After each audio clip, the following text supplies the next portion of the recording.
land.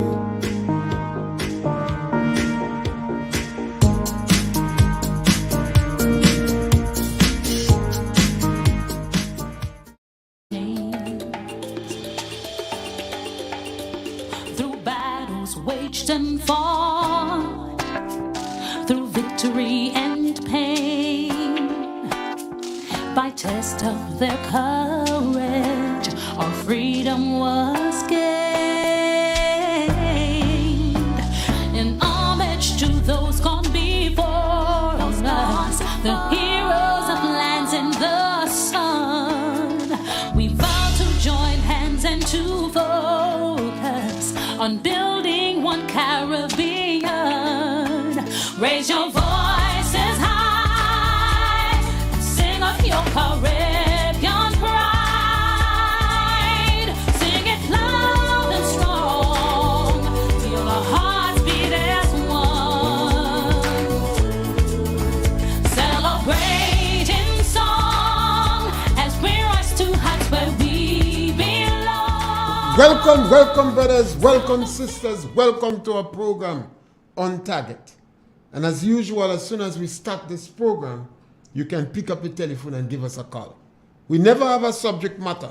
We speak about anything: politics, religion, socio-economic issues, or any topical issue of the day. You could introduce your own subject matter. We express our opinion.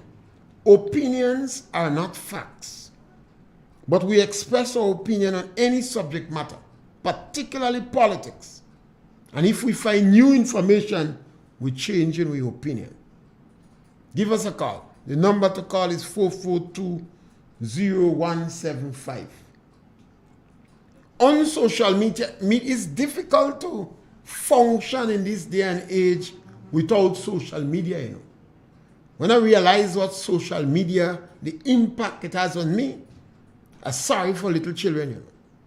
Parents have to take a big, important role in their children's life and make sure they manage the use of their tablet or their computer. Because they could be on a tablet or the computer and they're just a consumer. They're not learning anything. They're not producing anything. So parents, you have to know. I've been following, I think, Al Jazeera. And Al Jazeera posted something on the president of Ukraine. He was dissatisfied with the other countries, the diplomats. He believed they have not gotten enough country to be in solidarity with Ukraine. Ukraine is an independent, sovereign country, and Russia had no right to invade Ukraine. But Ukraine itself didn't behave properly. Ukraine have to understand that you can call a spade if the consequences for calling it a spade going to be devastating. The Dalai Lama warned people, if you cannot beat your enemies, tie your two hands behind your back when you're negotiating with your enemy, so your enemy know you're no friend. Ukraine cannot beat Russia. Russia will mash up every building in Ukraine. But it is difficult to conquer Ukraine. It's difficult to conquer a country. It's difficult to rule them. So Ukraine was not diplomatic enough. All the countries in the world line up behind one another. This has nothing to do with right and wrong. It is a question of geopolitical. And the individuals, we have a caller on the line. Caller, welcome. Punch. Good morning, Mr. Pierre. Yes, my sister. Welcome. How are you? Yeah, great man. Yeah, I'm calling on behalf of a farmer. His land is in... You got to bring up your voice a little. We're not hearing you. Yes, I'm calling on the behalf of a farmer. Yeah. His land is in P.T. Balthazar. Yeah. The road to go up that area is in a terrible condition. Yeah. He goes there every day. And yesterday, his two-tire bus. And many times, the spring in the vehicle got damaged. and he costing him a lot of money. He's a senior citizen. So I was calling on the authority to give a help, please, for the road, so the farmer will go up in the land comfortable. Mr. Pierre. Okay, when the sister. rain fall, it's like a basin to go up that area. If you pass there, That is in Baltazar area? no, P.T. Baltazar, that is dry river bed. Okay. Yeah, I know Dry River. Right. Mr. Pierre, if you pass there once, then you feel you're going to pass back there again. Especially when the rain falls. It's like a basin to go to pass over. Okay, caller, thank you. Thank you so much. Yeah. Thank you so much for Yeah. listening. I think what that farmer should do is to work with the extension officer in Dry River area, in that particular area. Go and work with your extension officer, and the extension officer would guide you. Sometimes they may be able to get people to fix the drain. Sometimes the problem with the road is the drain. Sometimes they could backfill, because Grenada have the best network of roads in the region, and the roads are relatively good. And most of the farmers, they get concession to buy four-wheel drive vehicles. But there are some roads that the farmers need to contact the extension officer, and the extension officer will look at the road and make an appeal to it, because obviously government may put emphasis on roads where people making noise.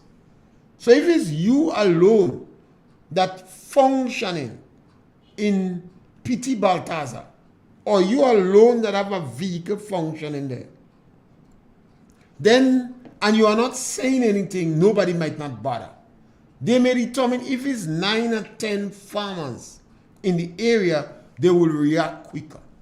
We have to remember, this country is like a small cake, you know. And our Ministry of Agriculture, Communication would react to those with the biggest impact. We have a caller on the line. Caller, welcome. Good afternoon, Mr. Yes, Pierre. my brother. Jeppe, this afternoon, I'm going to look at the two leaders of the two major parties.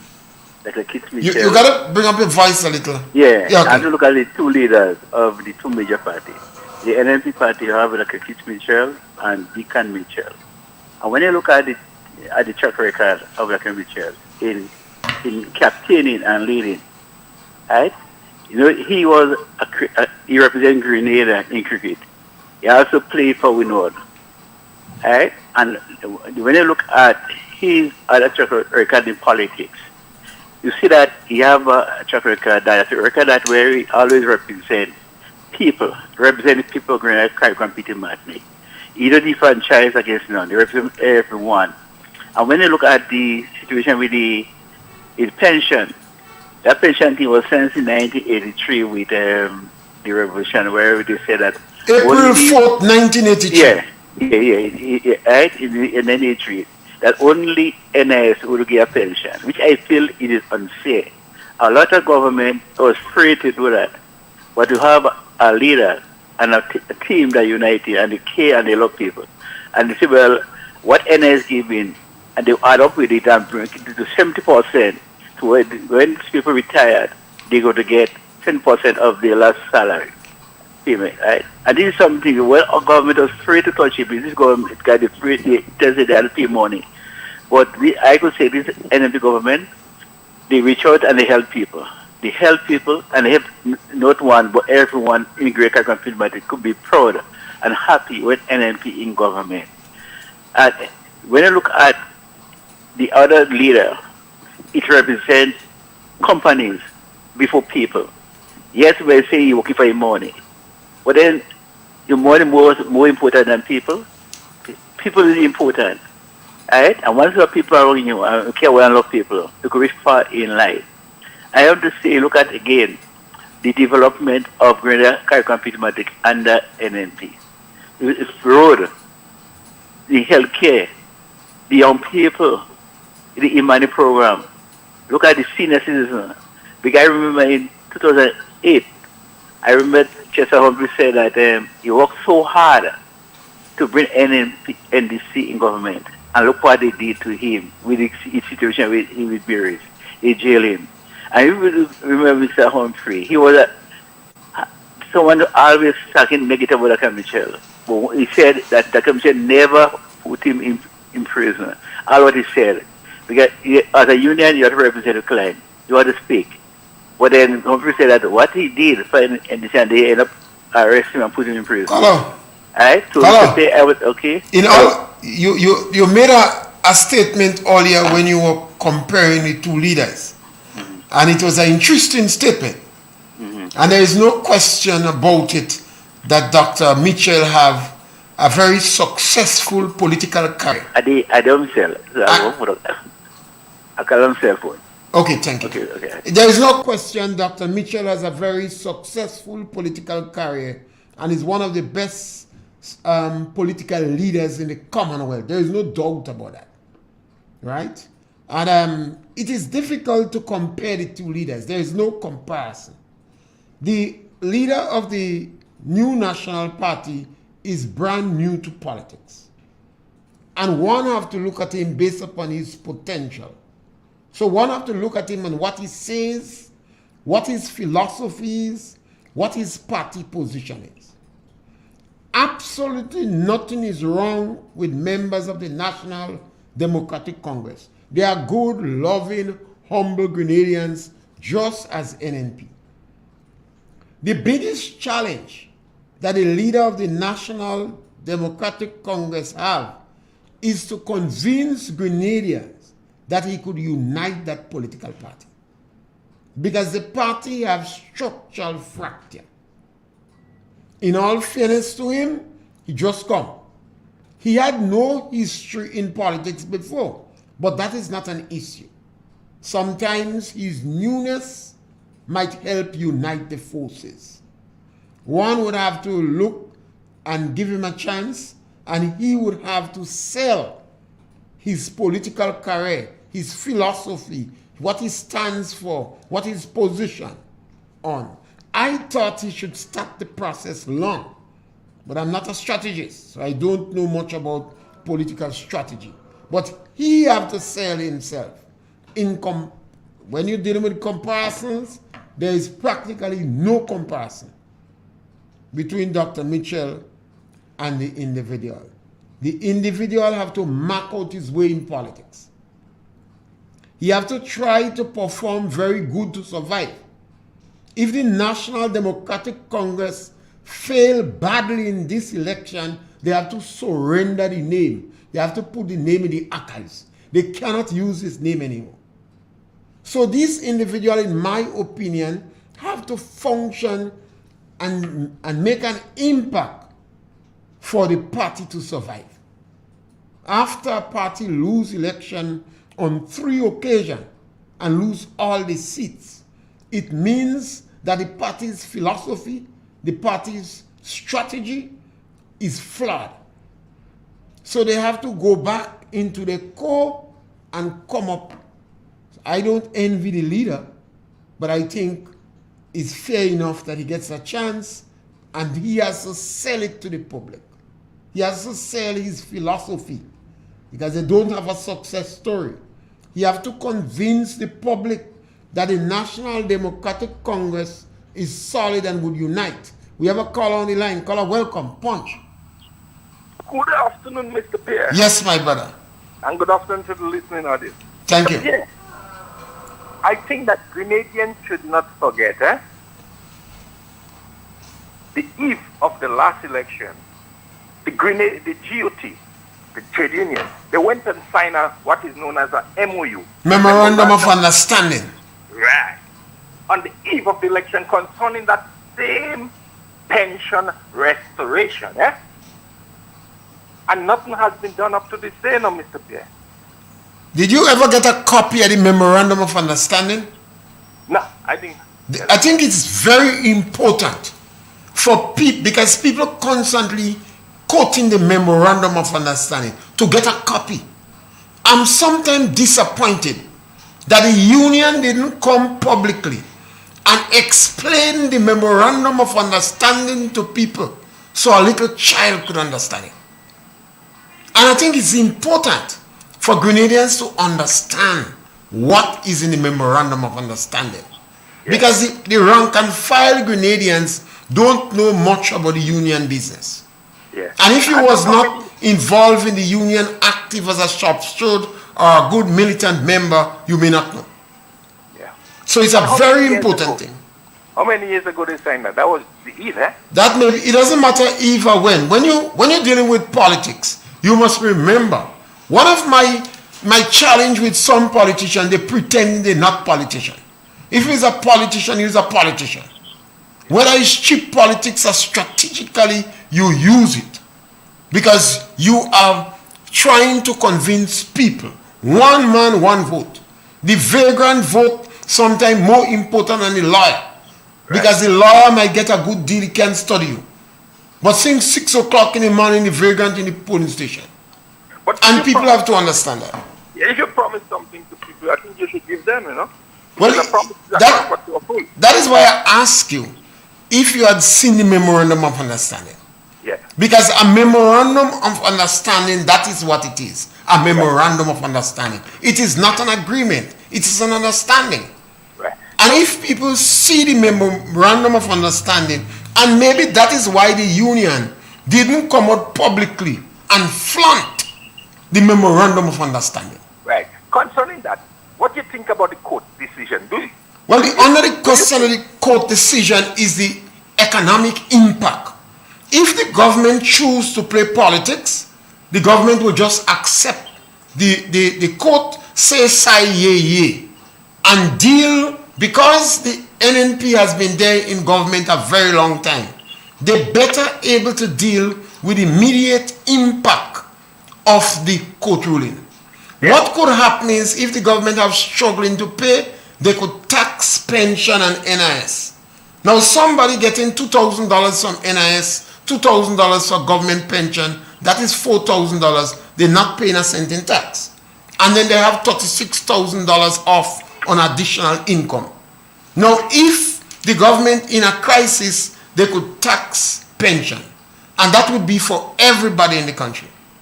We have to look at the economic impact. This thing is not a joke, you know.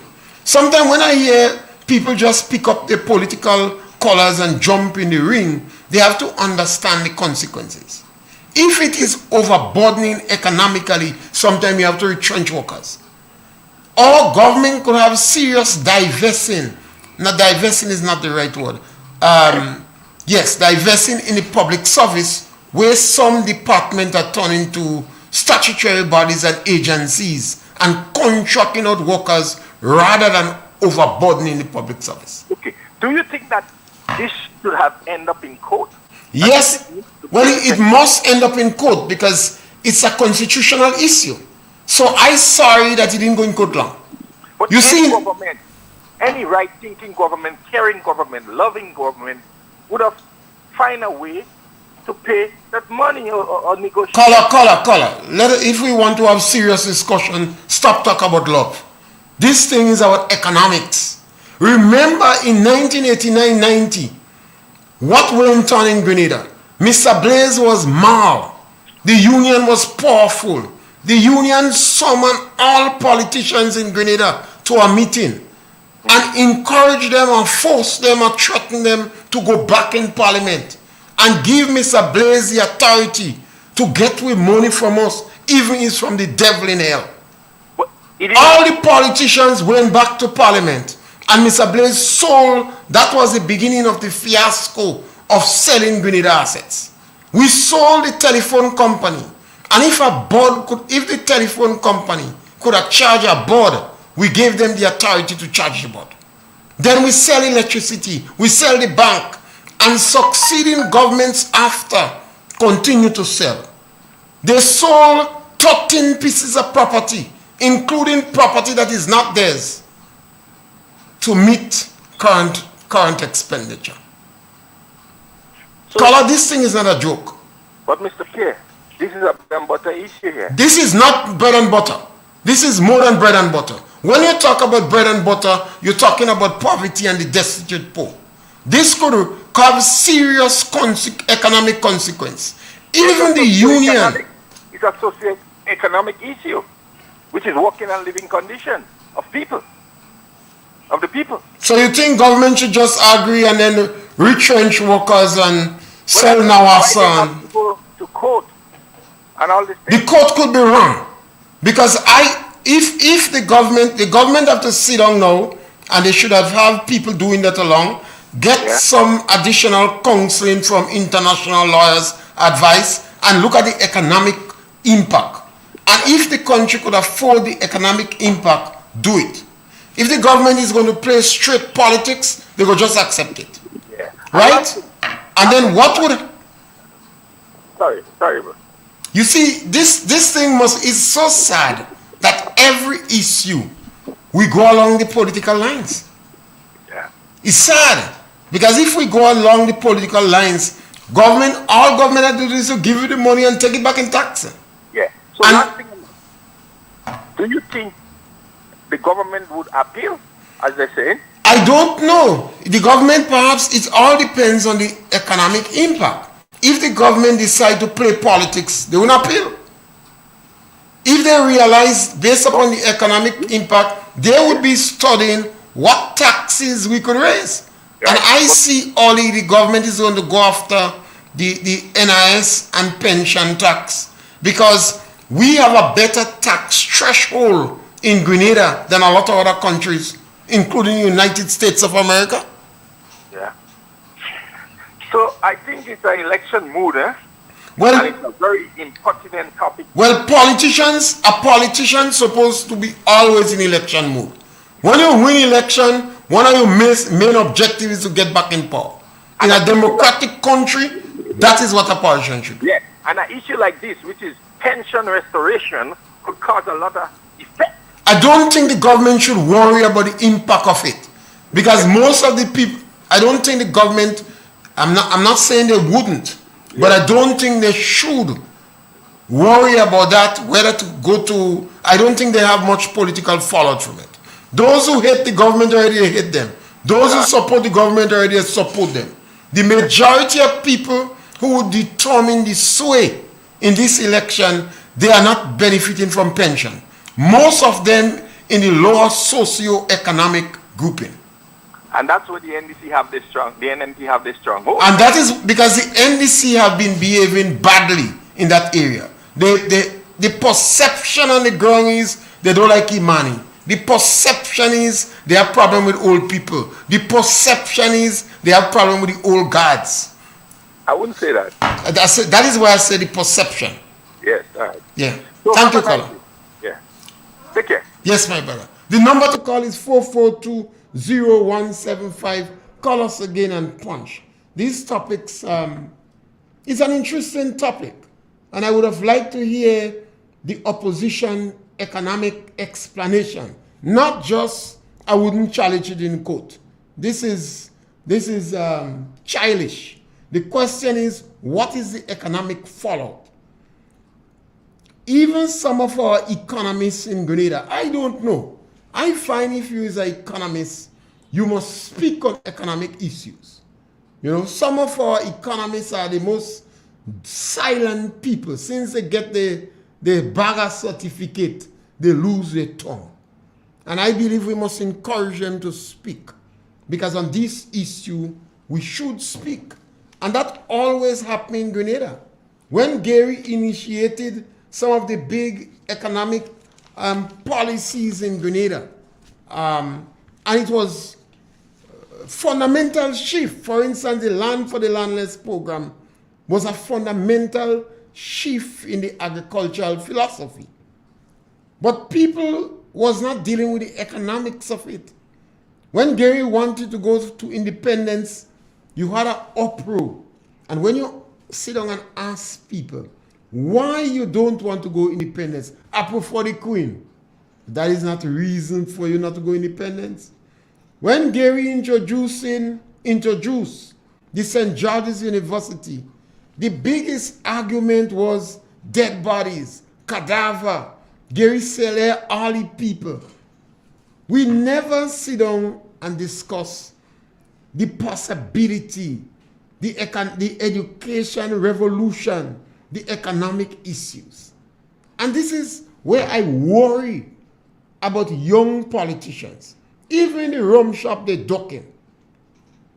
It is not easy to corner one of the opposition politicians in the rum shop, or in any group or any forum. All of them want to speak from a distance, speak on social media. They go on radio stations that they sure would not ask them a question. I say they're hiding. When you're going in politics, particularly when you're taking on the NNP, you have to show the public that your alternatives is better and could match the NNP. You cannot fight NNP on track record. You don't have one. So you have to come up with your philosophy, your position, your strategy, your shift in attitude. We may want to examine your lifestyle. I have this friend, I tell you. The man with a woman, he have 2 or 3 children with her. Well, when you live in a community, everybody know good women from hot women. Said, ask the man why you don't get married. The man said he don't make up his mind yet. I said, well, what you want more? 19 years you with a girl? As far as I know, she's a good woman. The man tell me, if you walking, don't fix it. Now, I said the man want to go in politics. I said, don't go in politics. If you're afraid to marry a woman that you with for 19 years, she carrying your children, you eating and drinking and sleeping in your house every day, and you're still afraid to marry her and tell me if you walking, don't fix it. What you could do for me in politics? You have individuals who never make a day walk in their life. You're not 19 years. You're no longer a youth. You're above 25 based upon the United Nations standard. You're above 35 based upon most countries' standard. You're afraid to live in a house with a woman. You never make a day walk. Who you want to represent in politics? And you're brand new. Not to say, if you with a party that is successful and already have a good track record, you could get away with it. But if you're joining a party that is fractious, that don't have a good track record, that's afraid to come out and tell the public what is your philosophy, what is your position, what is your standard, then how people go support you? I constantly encourage those who have achieved plenty certificate. We have a caller on the line. Caller, welcome. Good afternoon. Yes, my caller, welcome. I am with you 99% today. I think you're making relatively good sense then. 99%. I will want to know, in first let me say, and I hope the government, I will really hope that the matter does not have to go back to court. But at the same time, I will hope, just what the government agreed on doing, that they will meet with the trade unions first. I think that's the way forward. Because there must be some means of dialogue there. We have to first understand this is not an NMP situation or NDC situation. All have sinned. All of them are responsible for it. NMP, NDC, GULP, the revolution, how you call them. All of them made the mistake. This is not a mistake that you throw an NMP. I would want to know what the National Democratic Congress yardstick that they will be measuring this thing by. Mr. Nazim Bok was there, he knew about it. Mr. Tillman Thomas was there, he knew about it. Mr. Blaze was there, he knew about it. Mr. Gary was there, he knew about it. And the present Prime Minister was there. And he's the only person that make a move to put some sort of remedy to it. So I would not see it. I would hope I won't see it go back into court. What we have to understand is when people work, they must be given what is due to them. Take out government, whichever government in power. Give people what is due to them. If we had settled on what is due to people, this thing would not have reached there. So all of them are responsible. And as it is now, you cannot blame NMP for it. The idea is that NMP is in the hot seat.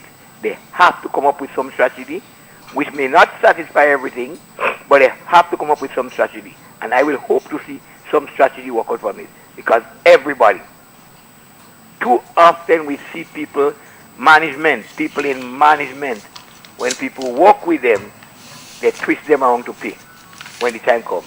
If that principle say that when I work with you for 30 years, I go home, you must give me $10, and we settle on that, let us go with that. But a lot of times, persons that are management do not want to pay when the time comes, and it leaves the person that work almost broken and worse in a better position than they were. So these things have to be solved. I am not too satisfied with court ruling, but I think it's fair that people who labor must get their reward. Yes, Colonel. And I stand by that. People who labor must get what is their reward.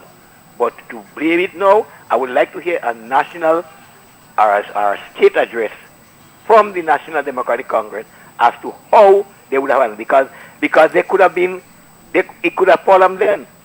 And if by chance they happen to win the next election, they have to accept it. Thank you, Colonel. Thank you. Yes, it is not fair. I've heard the statement make a lot of time that when people work, they're not getting paid.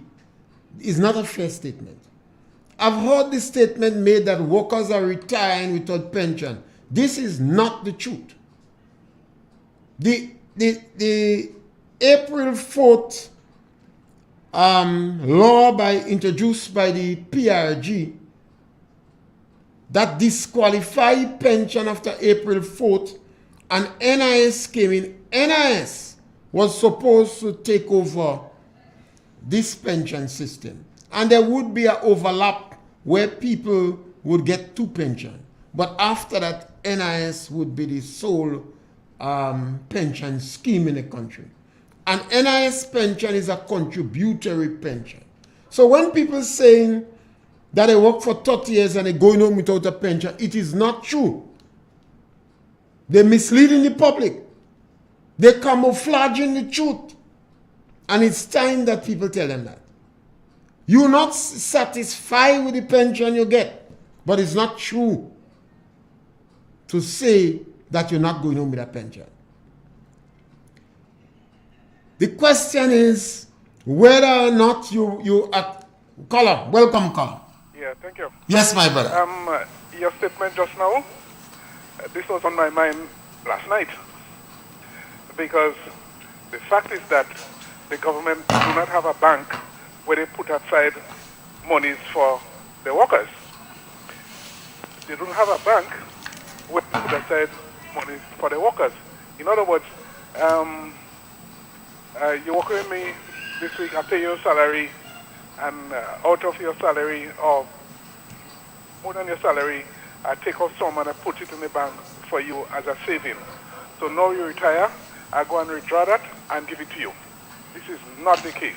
And I think the policy that Maurice Bishop did was to get away from that attitude. In other words, the workers who work on the estate, they work, and when they get paid, we expect them to put the money in the bank. Yeah? Take out some and put in the bank. So that when they can't work anymore, they have a saving in the bank. The civil servants, on the other hand, when they work, they get the money, they do whatsoever they want. They drink rum, buy car, buy pot, sorry, other disruption there. Yeah, and they spend it howsoever way they want. Whether they save or not, this is not to do with it. And more than that, every year they get an increase. Every year they get an increase in salary. What do they do with that money? The government will take it and put it in a saving for them. The question is that you don't have, the government don't have a special fund for the pension. Remember, we had the Civil Service Association, and it was not a big grouping because the big grouping was in the estate. So Gary introduced the Provident Fund. And in the revolution, they bring in NIS. And NIS is supposed to take in everybody in the country, a contributory fund. Of course. So now government catch themselves with this albatross because of technicalities. It is not to say that people didn't know. What happened over the years, people realized there is technicality. We could go back with the Constitution. That is a technicality in law. Whether the judge took in that, the economic impact in the country, whether the judge took in the laws of necessity is another issue. So if the government choose to challenge the High Court, they're right and they should. Did the High Court ruling say that the government must pay advance pay? All that may not be clear. One have to look at the judgment, and send the judgment to other lawyers and look and see what's going on. What is going on in St. Vincent? What's going on in Barbados? All of us came under the British system. But in Grenada context, individual was involved in making the constitution and they give Gary the hardest deal. Yeah. So I'm saying that the workers, civil servants, they get raise of pay every year. And they determine if we don't get that, we're not working, we're striking and so forth. What do they do with the increases? Couldn't they leave the government to put it away for them? That is a business. When you get your money, you do what you want to do.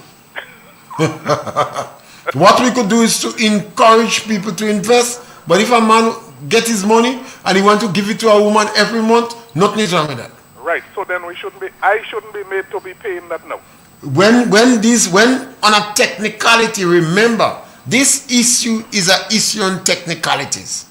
And lawyers could always win story on technicality. And it's a technicality, and who is going to pay for it is the country. Well, I think I might have to ask Mr. Deacon that question when we could get... Mr. Deacon is a corporate lawyer, is not a constitutional lawyer. This is constitution matter. And if, no matter, I would take serious issue with any politician that not speaking about the economic impact. Because that is what is the most important thing. Oh, definitely. Yeah, thank you, caller. Thank you. Yeah. The number to call is 4420175, and you could call us on Punch. This issue is a tough issue, and it should be discussed. Sometimes I feel that a lot of public officers and individuals in the union should be speaking about that. But it's not only a question that kids have to pay, because, come on, in the next 5-6 years, you won't have kids. Where is Eric Gary? At one time, we were jumping up, Eric Gary gone, but the consequences remain. Where is Mr. Blaze? We had Mr. Blaze by his balls. We said we go stretch him, we go hang him. All the anger of the failed revolution was in our blood. All the revengeance of the Gary right was in our blood. We put it on Mr. Blaze. Mr. Blaze, what he did, he sold the telephone company. We sold the electricity company. We sold the banks. We sold 13 pieces of property. All we did it for was to pay salaries and current affairs and what do you call it? Liquidity, these expenditures, to get money, to pay the bills. You can't do that. The only thing left is Nawasa. In 1980 or 1970s, there was some individuals, some schools of thought that 5 water companies going to own 80% of the potable water in the world, and 2 of them was in French companies. Find out who the Caribbean water system does fund them. A number of business will be inclusive. We have a caller on the line. Caller, welcome. Good day, Mr. Yes, Pierre. my brother. And how are you? Great, man. I just wanted to take issue with your view. Go right ahead. That the situation with the pension is just more or less a technicality. Can you elaborate just for 1 second so that I would really understand exactly what In April 4th, 1983, the revolution passed the Pension Disqualification Act. and it disqualified anybody who was employed with government after from getting pension. And the NIS supposed to pick up everybody employed after, and NIS supposed to be a contributory pension.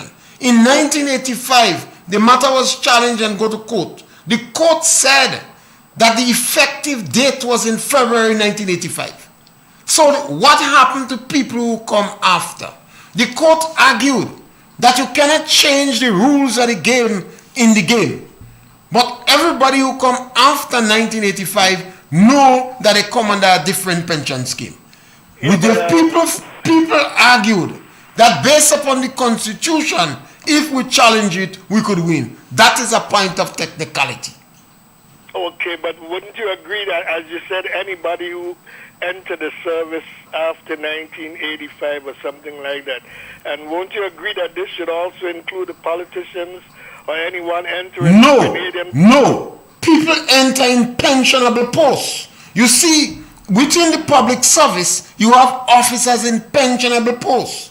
You have officers temporary. You have officers on contract. You have supernumeraries. And the union does say you have temporary permanent. So you could have a job in Grenada, but you was not in a pensionable post. Remember, it's the British that leave us with this load on our neck. So the term pensionable post, does that not apply to politicians also? No, politicians not included in that. You see, after the revolution collapsed, go ahead. After the revolution collapsed, Eric Gary was there for 13 and a half years, and he came back, he had no pension. All these politicians was living in poverty. It was then that during Mr. Blair's era, they said, no, let us make some provision for a politician to get some pension. So a politician's job is temporary. When you come out in politics, people sometimes dog it to shit.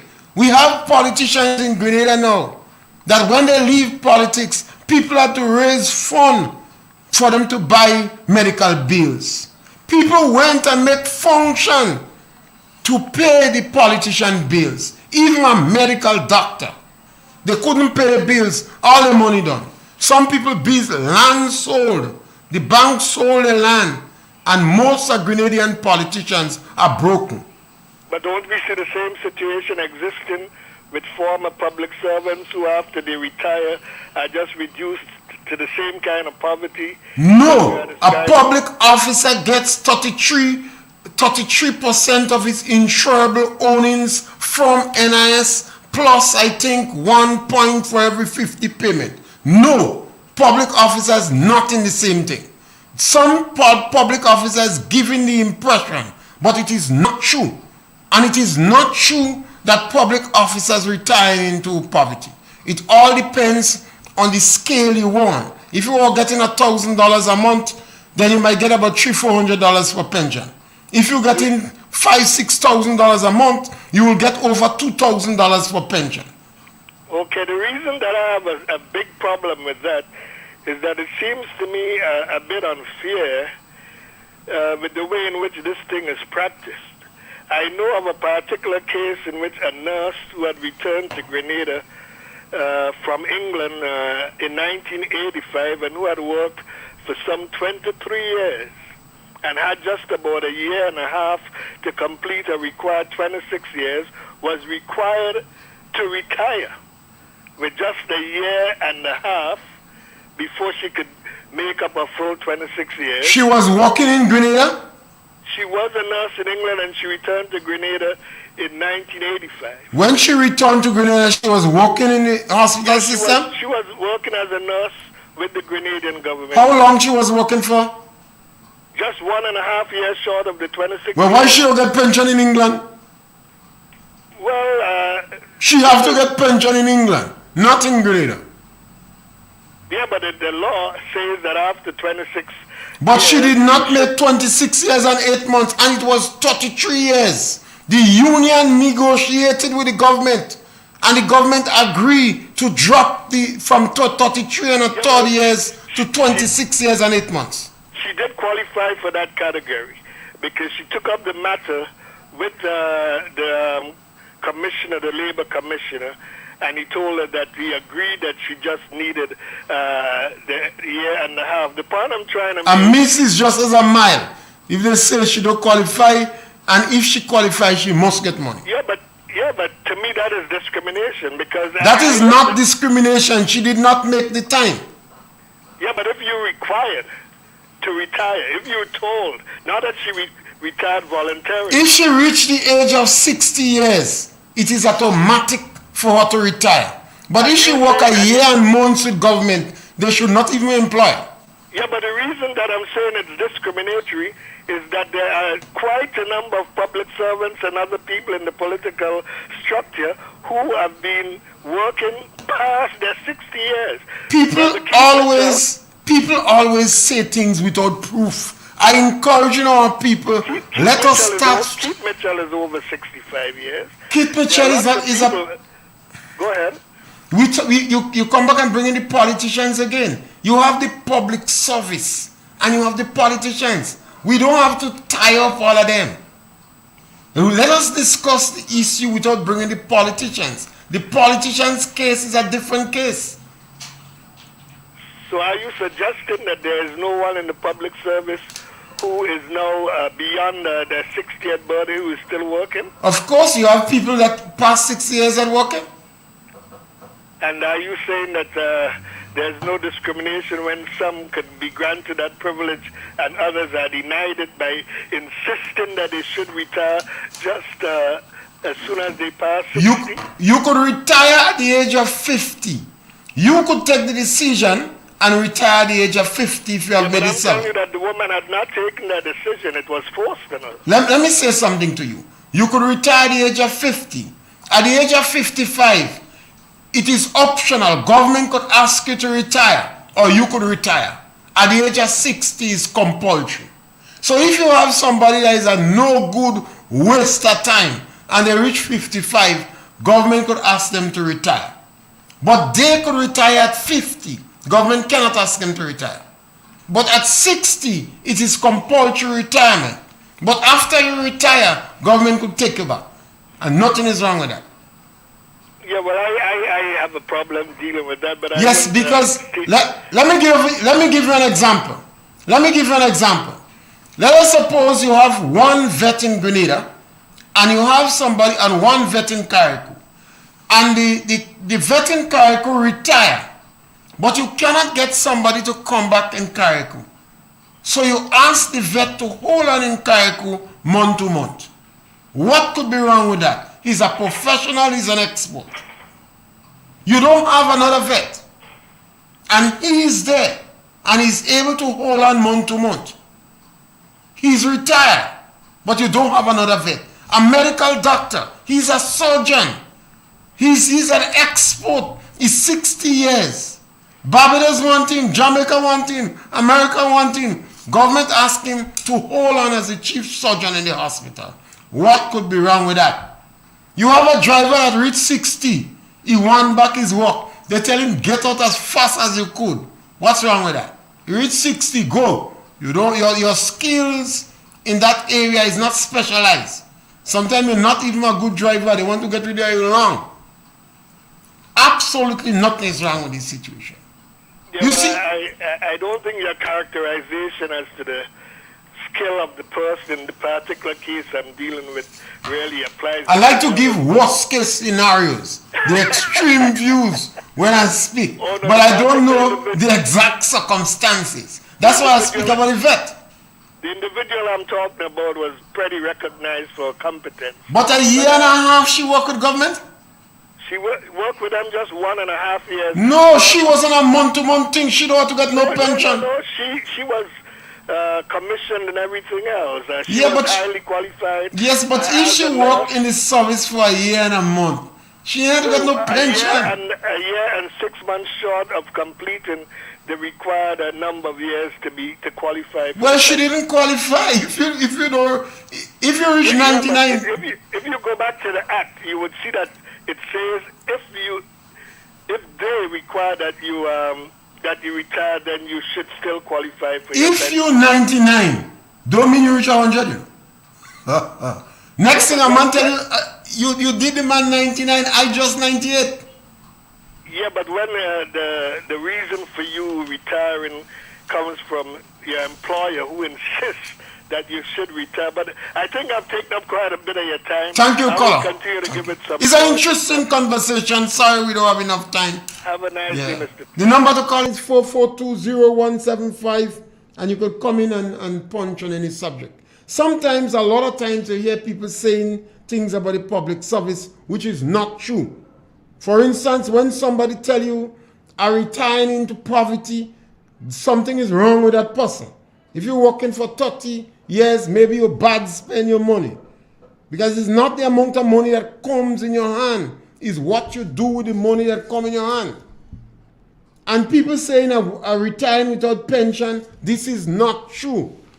They camouflaging the truth, you know. And it's time that people address this issue.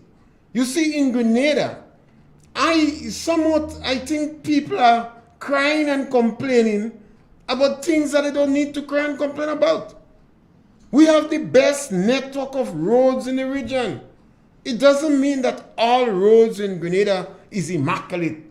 Some of them you can pass in it. But the majority of roads, we have a caller on the line. Caller, welcome. Punch. Good afternoon, Mr. Yes, my sister. Punch. I would like to say congratulations to the Black Committee. We're not hearing you. Either you have to put the phone closer to your mouth or something. Okay.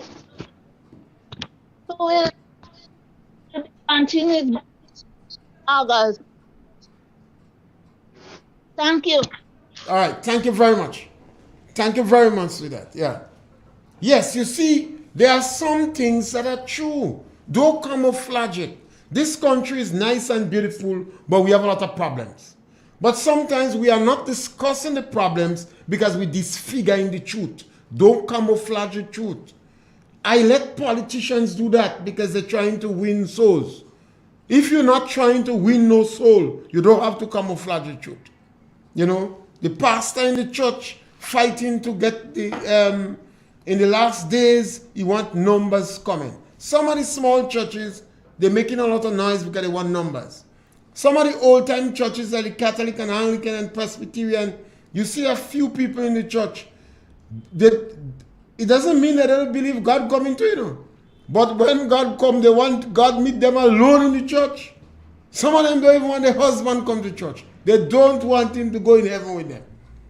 Because they say God coming now, and the Bible say people are going to run out from the church. They're going to go to the mountains.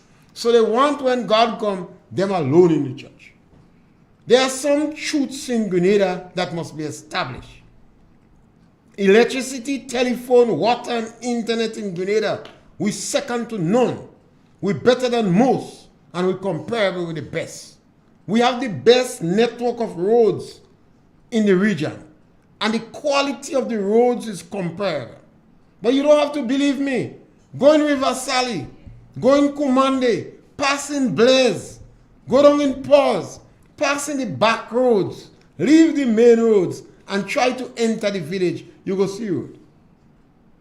In addition to that, Grenada have the most land owners in the region and perhaps in the world.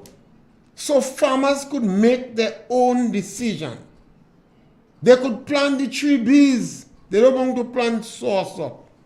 They don't want to plant crops that people are going to say, eat what you grow and grow what you eat, because it's macaroni they're planting. And bees like to forage on macaroni flowers. Our teacher to children ratio in Grenada is better than England. It's better than United States of America. So there is a lot of pluses in Grenada. We have one of the best social safety net program. We have a caller on the line, caller Punch. Yeah. Yes, my brother, Punch. Blaise didn't make them the amount of time, but they gave him his pension. What you said, Apple? Blaise, he didn't make the amount of time in Parliament to collect a pension, but he was only short a few months for to give him. They gave him his pension. Well, maybe they join his service. Cabinet could do that too. They could join your service if you ask them. Remember, Blaise was a politician long.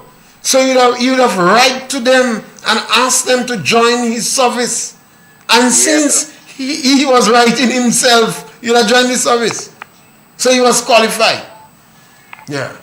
We have to understand these things. That again is technicality. The number to call is 442-0175. One of the things we have to do is to sit down and write down what is going good for us and what is going bad for us. Because sometimes we have 80 things going good for us and maybe 3 things not going good for us. We don't like our complexion. We're broken. And we don't like we man or we don't like we woman. Most time it's only 2 or 3 things bad you have going for you. But we dwell only on the things that are going wrong. We multiply all our faults 100-fold. And maybe if we start to examine the pluses in our life, we could do better. And it might be easier to address the negatives. Grenada is a nice, beautiful country. We have a lot good going here. Our politicians are really, really trying. And yes, we have problems. But I think we are multiplying our faults 100-fold. And too many times, people continue to propagate false things. They're camouflaging the truth. They're spreading disinformation. When somebody says, I'm going to retire into poverty, that's your choice. You did not invest your money. Maybe you believe what you eat is what you save. Some people want to know they have a fat bank account. Go and ask the women in Grenada that was in Venezuela. When the Venezuela dollar was comparable with the US, when the peso fall, some of them parents say had to send money for them to come back. In 1967, 68, the Jamaican dollar was equal to the US dollar. It's like people forget that. The Jamaican dollar was equal to the US dollar. Grass-growing hotel in Jamaica. Remember what Eric Williams said. When the British give us up, they suck us dry like an orange. You hear people saying in Grenada that we have not achieved nothing. They have to blind in one ears and deaf in one eyes to be saying such a thing like that. We have moved by lips and bong. The only parish in Grenada, the only constituency in Grenada, where a politician say, I have gotten my fair share, is Carriacou. And I'm in full agreement with that. Carriacou has lobbied well and has benefited the best in all parish outside St. George's. Let me repeat that. Carriacou has lobbied well and it has benefited the best in all parishes in Grenada outside St. George's. In every field. Elvin Nimrod said Kakabawi for Kakabawi. Sometimes I believe they're pushing it too much and they're causing fracture within the parish. Some of the main players, when they speak as if Grenada is the enemy. And nothing is wrong with that. Because people in Tobago have the same attitude to Trinidad. And people in Union Island have the same attitude to St. Vincent. The big island, small island syndrome. And we're back with you again next week from 12 to 1 on another program of On Target. We highly appreciate our callers. We believe that our program is more about our callers than On Target. Thank you very much. To end pain.